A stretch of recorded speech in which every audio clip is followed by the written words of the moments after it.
Bonjour à tous, aujourd'hui petite vidéo sur un thème, histoire de changer un petit peu.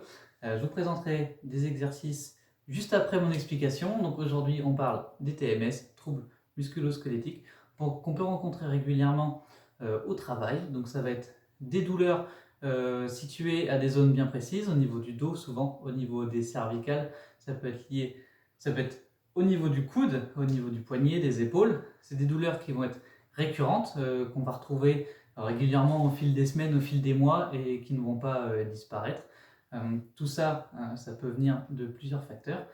Souvent, ça peut être lié à une intensité au niveau du travail qui peut être forte et répétitive, ou alors simplement répétitive. Donc au fil des jours, à force de faire toujours les mêmes mouvements, on va commencer à avoir des douleurs. Ça peut aussi venir du stress. Donc souvent, les douleurs au niveau des trapèzes, des cervicales, ça peut être dû à des tensions qu'on peut avoir au travail, et pas forcément au travail.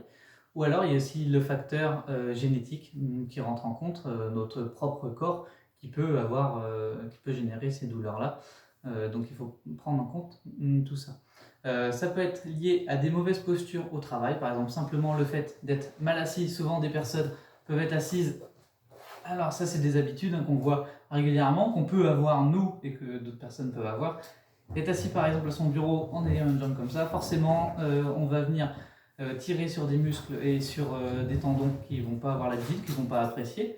En plus les muscles ne vont pas être habitués, quand on va se remettre debout ça va être plus compliqué. Ça, aussi le fait d'être tout le temps penché, de ne pas avoir un écran de télé ou d'ordinateur en face de soi qui est à la bonne hauteur. Donc là forcément on va avoir des douleurs au niveau des cervicales, comme manger. Par exemple, manger sur sa table basse, on va être penché au lieu d'être assis à une table, comme on devrait faire normalement, évidemment, et d'être dans une bonne posture. On va développer des douleurs donc au dos, au niveau des cervicales, au niveau des épaules. Donc ça peut être lié à beaucoup de choses. Il faut en avoir conscience, évidemment. Donc je vais vous proposer des exercices, des petits étirements qu'on peut réaliser n'importe quand, au travail ou chez soi. Et aussi, après, je vous parlerai simplement des automassages. Donc, on va commencer. Simplement, on est assis sur la chaise. De toute façon, ce ne sera que des exercices qu'on peut faire sur une chaise. Comme ça, il n'y a pas besoin de sortir forcément un tapis de sol, de se mettre au sol. On peut les réaliser sur son canapé en regardant la télé, quand on est devant son PC, ou voilà, devant la CD, n'importe. Le but, c'est de quand même savoir qu'on peut réaliser ces exercices-là. Donc, je suis bien installé, donc le dos droit, les pieds bien au sol, là, les mains sur les côtés, histoire de détendre un peu au niveau des épaules. Voilà, on est bien relâché au niveau du corps. Donc, je ne vais pas échauffer comme je fais d'habitude, je vais simplement étirer. Donc là, je vais décaler ma tête d'un côté, et donc le but, c'est que mon oreille vienne toucher mon épaule. Donc je vais d'un côté, je vais de l'autre. Donc forcément, on reste un petit peu. Donc on sent que ça tire, c'est normal. Le but, si ça fait mal, on arrête. Le but, c'est qu'on sente que ça tire quand même, voilà, au niveau des cervicales. Donc d'un côté, de l'autre. Si ça tire pas assez, on peut venir avec sa main prendre le haut de la tête et légèrement appuyer. Donc ça, c'est à nous de gérer. Hop, on peut faire la même chose de l'autre côté. Ensuite, je descends, je regarde en bas et je remonte tranquillement. Hop. Même chose en allant regarder derrière. Donc je vais d'un côté, de l'autre.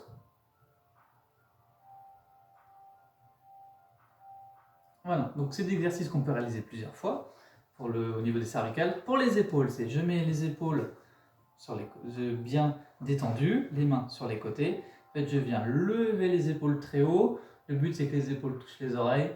Et je relâche tranquillement. Donc, je monte.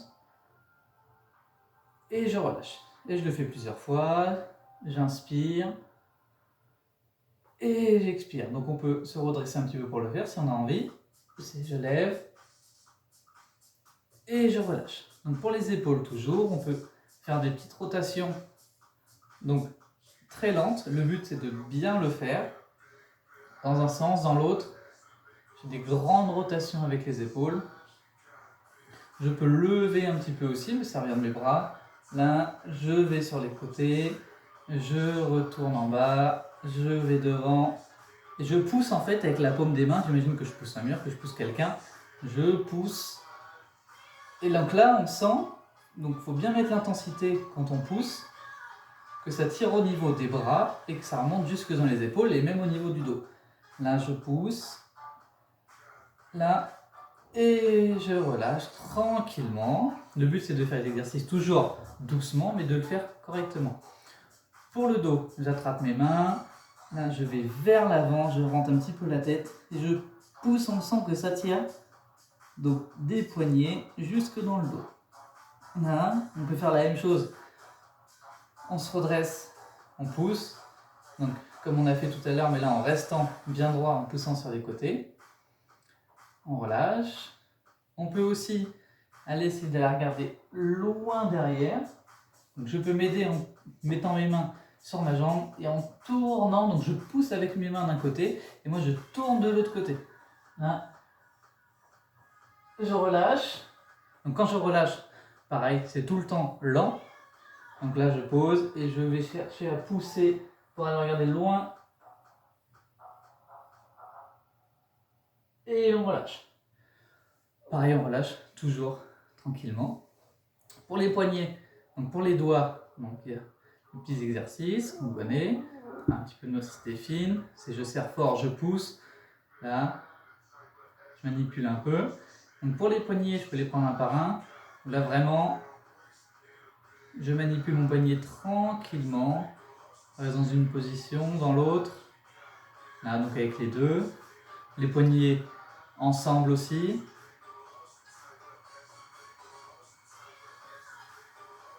Pour les jambes, ce qu'on peut faire, c'est je tends mes jambes, donc je me tiens à la chaise, loin devant en fait, je ramène un petit peu la pointe de pied et je pousse comme je faisais avec les mains, je pousse loin, j'essaie de pousser, pareil comme si je poussais contre un mur avec mes pieds. Et là on sent que ça tire au niveau des jambes, au niveau des mollets, au niveau des ischios.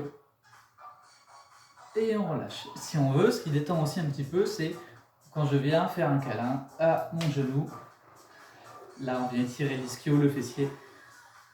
Là, donc l'autre jambe, on peut la tendre devant, on peut s'allonger un petit peu sur la chaise.